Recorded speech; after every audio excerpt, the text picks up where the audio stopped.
杨洋消失很久背后，贵圈的人情冷暖在34岁的杨洋身上展露无遗。你们发现没有？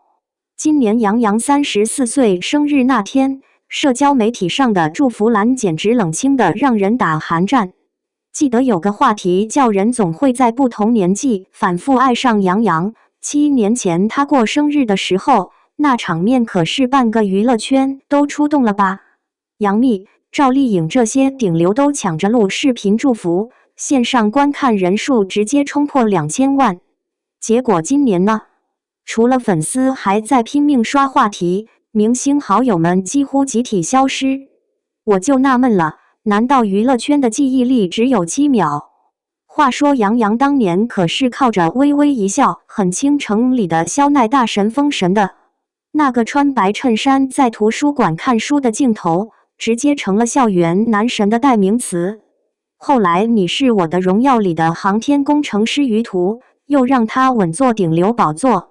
那段时间他随便发条微博都能上热搜，代言接到手软，生日祝福更是排成长龙。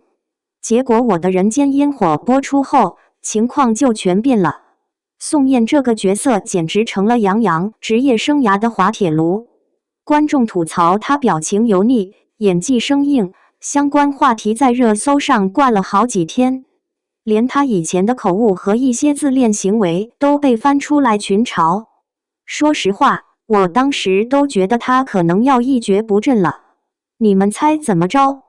这家伙居然选择了消失，没怎么露面。别人遇到这种情况都是急着上综艺洗白，或者发声明辩解。他倒好，直接跑横店练剑去了。后来他在采访里轻描淡写地说，我觉得那个时候观众并不是太喜欢我，那就少出来和大家见面。这心态，你说他是真豁达还是装淡定？话说回来，他这2年是真的很拼，为了演好《凡人修仙传》里的韩立，他提前半年开始练鼓武术，打戏全部自己上。膝盖摔肿了都不肯用替身，武术指导都说他快让替身失业了。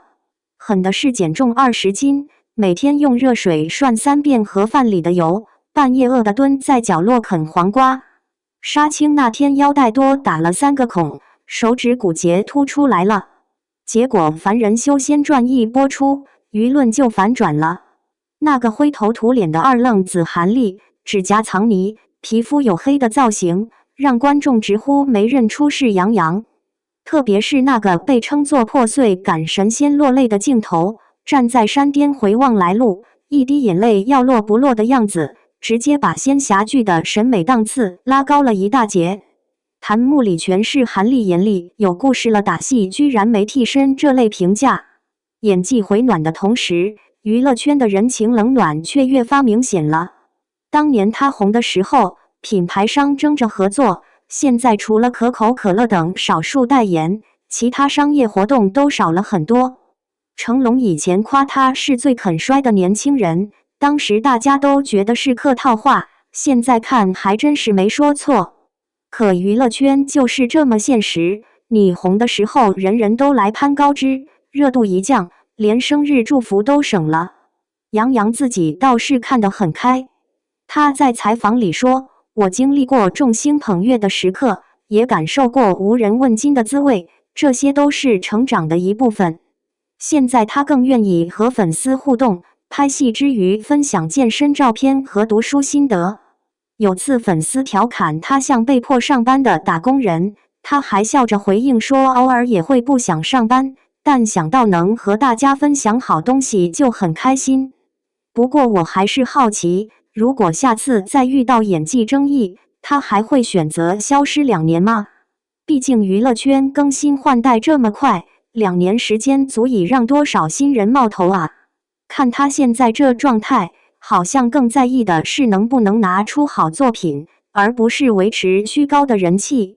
话说回来，你们觉得在当今的内娱环境下，一个演员需要多强大的心理素质，才能坦然面对这种从众星捧月到无人问津的巨大落差？